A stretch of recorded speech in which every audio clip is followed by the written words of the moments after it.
नमस्कार दोस्तों, हिंदी व्याकरण के अंतर्गत 25 प्रश्न का कवर करेंगे। यह बहुत ही महत्वपूर्ण प्रश्न होगा आपके लिए। जब आप टीजीटी, पीजीटी, नेट, जीआरएफ के एग्ज़ाम दे रहे हैं तो आप एक बार ज़रूर इसे पढ़ लेंगे, ध्यान से आंसर लगाएंगे। Honestly is the best policy. हमारे लिए ईमानदारी ही सबसे अच्छी नीति होती है। फर्स्ट, अंगूठा दिखाना, देने से इनकार करना।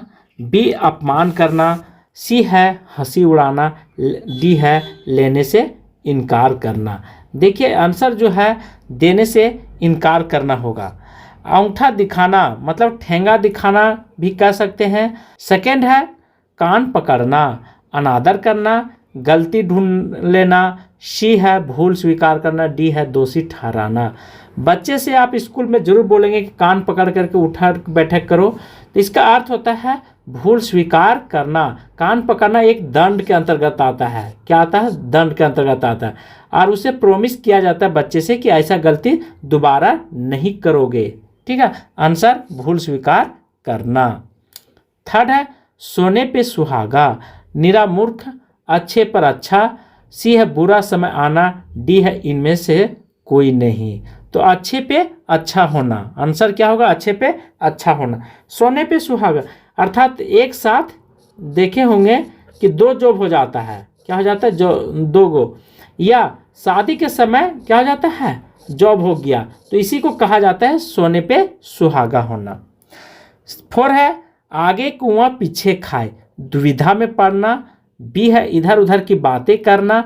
सी है खाद्य सामग्री का अभाव होना। डी है सभी ओर से विपत्ति आना। आंसर है सभी ओर से विपत्ति आना। जैसे आप क्या है कि यहाँ बीच में खड़े हैं, ठीक है, बीच में खड़ा है, आप इधर भी जाएंगे तो भी इधर कुआं है। क्या है? कुआं है। और इधर गए तो भी इधर क्या है? खाई है। तो आगे इधर भी गए इधर भी गए, दोनों तरफ आपको मरना ही है। क्या है? मरना ही है। अर्थात कहना है सभी ओर से विपत्ति आना। 5 है पैजामा किस भाव को प्रतीकार्थ करता है, अर्थात पैजामा से आप किसको, यह पैजामा क्या एक प्रकार का व्यंग है। क्या है? व्यंग है। तो आप इसे किस लड़का का इंडिकेट कर रहे हैं? मूर्ख का, पैर में पहनने का वस्त्र है। सी है आदमी। डी है भूखे। तो देखिए पैजामा जो है इसे पैर में तो पहना जाता है, ये बात सत्य है, पर आंसर ये नहीं हो सकता। भूखे रहना ये भी नहीं हो सकता है, आदमी ये भी नहीं हो सकता है। ये आंसर हो जाएगा मूर्ख है। मूर्ख मतलब पैजामा का अर्थ होता है ये किसका है? तो प्रतीकार्थ करता है। ठीक, उदाहरण देता है कोई पैजामे की तरह। तो पैजामा क्या होता है? गोलाकार शेप में होता है। तो आप आगे से भी पहन लें, ठीक है, या पीछे से पहन लें, उलट के भी पहन लें, या जैसे पहन लें, लेकिन पता नहीं चलता है। जैसे पैंट में पता चल जाएगा, लेकिन पैजामा पहनने से आपको नहीं पता चलेगा कि उल्टा है या सही रूप में पहना है। 6 है समास का मुख्यतः भेद होते हैं। समास में कितने भेद होते हैं? 4, 6, 8, 7। यहाँ फिल इन द ब्लैंक में आपको भरना है। तो कितना भेद होता है? 4 होता है। कितना होता है? 4। ऑप्शन ए होगा। कौन कौन से भी ध्यान रखेंगे। जैसे एक तो होता है अवयवी भाव समास। क्या होता है? अवयवी भाव समास। इसी के नीचे एक होता है तत्पुरुष समास। अब तत्पुरुष समास के अंतर्गत 2 समास निकल करके आया है। कौन कौन? तो एक होता है दिग्गु समास निकल करके आया है, ठीक है, भूलेंगे नहीं ये सब बात, दिग्गु। और एक होता है कर्मधारक समास। कर्मधारक इसी से निकल करके आया है, तत्पुरुष से। और लास्ट में आता है बहुवीर्य समास। तो बहुवीर्य समास, ठीक है, तो दिग्गु और कर्मधारक को गिनना नहीं आपको, बल्कि बहुवीर्य को गिनना है, तत्पुरुष को गिनना है, अवयवी भाव समास को गिनना है, और एक होता है द्वंद्व समास को गिनना है। क्या होता है? द्वंद्व समास को गिनना है। इस तरह से टोटल कितने हो गए? 4। आंसर 4 हो जाएगा। 7 है मुद्रा किस प्रकार का शब्द है। तो मुद्रा से हम जानते हैं कि क्रय विक्रय करने का एक चीज है, वस्तु है मुद्रा। तो ऑप्शन ए दिया है परिभाषिक है। बी है अर्ध परिभाषिक है। सी है सामान्य है। डी है यौगिक है। तो क्या मुद्रा एक परिभाषिक वस्तु है? इसे आप लेन देन क्रय विक्रय कर सकते, क्या कर सकते, क्रय विक्रय। आप इसे बहुत दिनों तक आप नहीं रख सकते। हाँ, सोने के सिक्का जिस समय चला करता था उसे रखने से फायदा हुआ करता था, उसकी मूल्य बढ़ गई थी।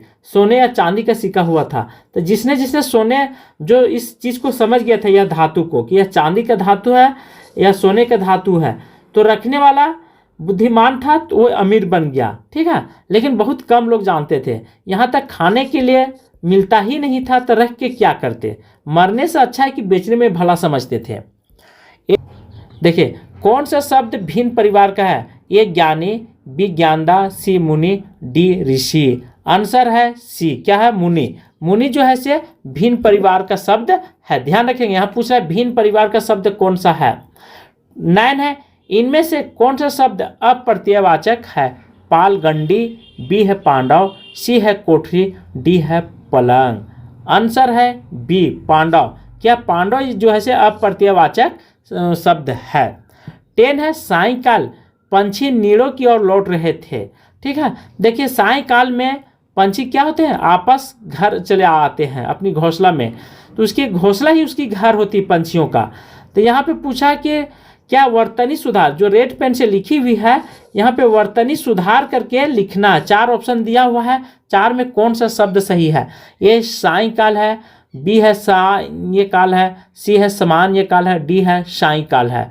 तो यहाँ पे आंसर जो होगा से ये होगा, यह जो आंसर यहाँ पे ये है। ठीक है, ऑप्शन में देखिए सामान्य काल तो हो ही नहीं सकता है और सायन्य काल हो नहीं सकता है, क्या होगा, सायंकाल। सायंकाल ऐसे लिखा जाता है, क्या है, इस तरह से लिखा जाता है। 11 है, वही जीवन कृत कृत्य है जो मातृभूमि के काम आता है। यहाँ पे देखिए कृत कृत्य से पहले कुछ बेसिक चीज आपको ध्यान रखना है। र जो होता है दोस्तों वह र 3 प्रकार के होता है। एक क में ऐसे लगता है यह भी र के अंतर्गत आता है, क के ऊपर आता है यह भी र के अंतर्गत आता है, और क में री की लगा हुआ था तो ये भी क्या है, र के अंतर्गत ही गिना जाता है। तो ये आप यह निर्णय कर लें कि कौन सा क में र होता है, कौन ऊपर लगता है, कहाँ पे नीचे लगता है।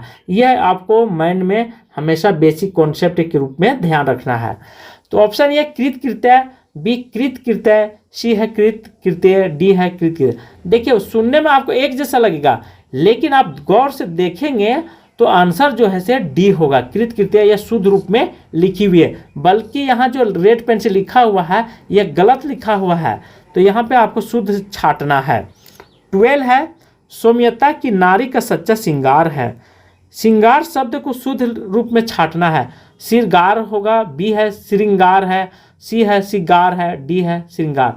देखिए हमने आपको र के बारे में बताया था, तो 2 र एक साथ नहीं हो सकता है। एक मयान में 2 तलवार कभी नहीं रह सकती है। उसी प्रकार यहाँ पे स में र ये बिल्कुल क्या है, गलत है। इस तरह से जहां भी आप श्रृंगार देखेंगे तो इसे गलत समझेंगे। ठीक है, ये भी गलत है, ये भी गलत है। आंसर क्या होगा, तो ऑप्शन सी आंसर होगा। 13 इतना कहकर ब्रह्मा अंत ध्यान हो गया। तो ऑप्शन ये है अंत ध्यान, यहाँ भी शुद्ध करके लिखना है। तो अंत ध्यान को आप कैसे शुद्ध करेंगे, अंत ध्यान, बी है अंतर्ध्यान, सी है अंतर्धान, डी है अनंत धान। आंसर होगा अंतधान होता है। क्या होता है, ये अंतधान होता है, न कि अंतर्धान नहीं होता है। क्या होता है, अंतर्धान नहीं होता है। ये सब क्या है, गलत दिया हुआ ऑप्शन है। आपको शुद्ध ऑप्शन को छाटना है, इसलिए आप सभी लोग ध्यान से आंसर देखेंगे, उसके बाद ही टिक लगाएंगे। कहीं भी एग्जाम वगैरह में हवा डब्बा में जल्दीबाजी में मिस्टेक नहीं कीजिएगा। 14 है, लाकृति का विच्छेद होगा। लाकृति का ऑप्शन है लाज और आकृति, बी लाज और आकृति, सी है लाज और आकृति, डी है लीज और आकृति। तो आंसर हो जाएगा सी। कहने का अर्थ है कि लाज और आकृति जो है से यह सही संधि विच्छेद किया गया, किसका, तो लाकृति का। इसलिए संधि विच्छेद का क्लास आप जरूर कर लेंगे, बहुत इंपॉर्टेंट टॉपिक होता है संधि विच्छेद। 15 है, या प्लस ऊ का सही, यह भी संधि से लिया गया है। या ऑप्शन बी ओ, सी है आओ, डी है या प्लस या मिलकर क्या का निर्माण होता है, तो ओ का निर्माण होता है। क्या होता है, ओ का निर्माण। आंसर 15 का डायरेक्ट हो जाएगा बी। क्या होगा, बी। ध्यान रखेंगे, या प्लस या बराबर क्या होता है, या होता है। इस तरह से आपको हमेशा टोटल संधि का सही सभी फार्मूला आपको माइंड में सेट कर लेना है। सिंधु शब्द किससे बना है? ए भद्र से, बी भद्दा से, सी है भद्रा से, डी है भादी से। आंसर होगा भद्र से बना है। भोंदू शब्द किससे बना है? भद्र से। इनमें से कौन सा चतुर्था सृष्टि में आता है? उदय बीज, बी है चतुराई, सी है वेश्य, डी है सृष्टि। 17 का आंसर जो होगा उदय बीज होगा। क्या होगा? उदय बीज। ठीक है, यहाँ पर पूछा चतुर सृष्टि के अंतर्गत कौन सा शब्द आता है। 18 है पद पंकज का समास विग्रह करें। पद का पंकज, बी पद और पंकज, सी है पंकज के समान पद, डी है पद में पंकज। पद पंकज का समास विग्रह करने के लिए आपको बहुत ध्यान से देखना होगा। तो ये आंसर हो जाए पंकज में पंकज के समान। ठीक है। 19 है इनमें से कौन सा अष्टछाप के कवि नहीं है? पूछ रहा है नहीं है। ठीक है, ध्यान रखेंगे, ऐसे अंडरलाइन कर लेंगे तो आप कभी भी मिस्टेक नहीं कीजिएगा। ये कुम्भनदास, बी सूरदास, सी है तुलसीदास, डी है कबीरदास। यहाँ पे नहीं पूछ रहा है तो इसलिए तुलसीदास नहीं हो सकता, बाकी तीनों हैं। ठीक है। 20 है वह पब्लिक के हाथों मारा गया। इस वाक्य में रेखांकित पद किस कारक का उदाहरण है? कर्म कारक, करण कारक, संप्रदान कारक, अपदान कारक। 20 का बहुत ही अच्छा प्रश्न है, यह करण कारक के अंतर्गत आता है। वह पब्लिक के हाथों क्या है? मारा गया। ठीक है, रेखांकित शब्दों को कारक बताना है। जैसे कर्ता ने, आपको कर्ता ने, कर्म को, करण से, ये सब ध्यान रखना है। पुरुषवाचक सर्वनाम कितने प्रकार के होते हैं? 4, 5, 8, 3। पुरुषवाचक कितने प्रकार के होते हैं? तो 3 प्रकार के होते हैं। कौन कौन? ये भी ध्यान रखेंगे। जैसे पुरुषवाचक क्या है, हमने व्याकरण भी पढ़ा दिया हूं। ठीक है, सर्वनाम। तो पुरुषवाचक से 3 निकले हैं। कौन कौन? उत्तम पुरुष, ठीक है, उत्तम पुरुष, मध्यम पुरुष, मध्यम पुरुष, और एक होता है अन्य पुरुष। क्या होता है? अन्य पुरुष। ऐसे कितने हो गए? 3। तो आंसर हो जाएगा 3। ये सब भूलने वाला चीज नहीं, आप सभी लोग एकदम पूरा कॉन्फिडेंस के साथ आंसर देंगे। 22 है जिसका किस सर्वनाम का यौगिक रूप है? वह, ये, जो, सो। जिसका आंसर है ये, क्या होगा? वह है सो, जिसका सर्वनाम का यौगिक रूप है। 23 है लज्जित शब्द के लिए उपयुक्त विशेष होगा। स्त्री, माता पिता, सी है भोजन, डी है आनंद। आंसर है भोजन के लिए उपयुक्त शब्द है लजीज। ठीक है। 25 में मेघ बरसने लगा में किस तरह की क्रिया का प्रयोग हुआ है? पूर्वकालीन क्रिया, संयुक्त क्रिया, नाम धातु, अकर्मक क्रिया। तो संयुक्त क्रिया आंसर होगा। क्या होगा? 24 का संयुक्त क्रिया होगा।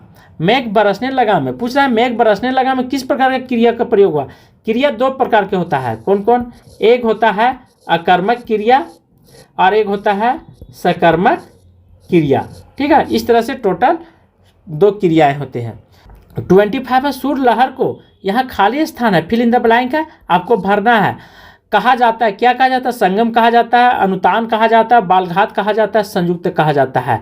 तो इसे क्या कहा जाता है? अनुतान कहा जाता है। यहाँ पे क्या भरेंगे? अनुतान। देखिए एग्जाम हॉल में हर तरह से प्रश्न आएंगे। ठीक है, आपको कभी इधर से घुमा करके देगा तो कभी इधर से घुमा करके देगा, क्योंकि वहाँ विद्यार्थी की भीड़ है। तो विद्यार्थी में हम जो एग्जामिनर है वह हीरा को छांटना चाहता है। क्या लेना चाहता है?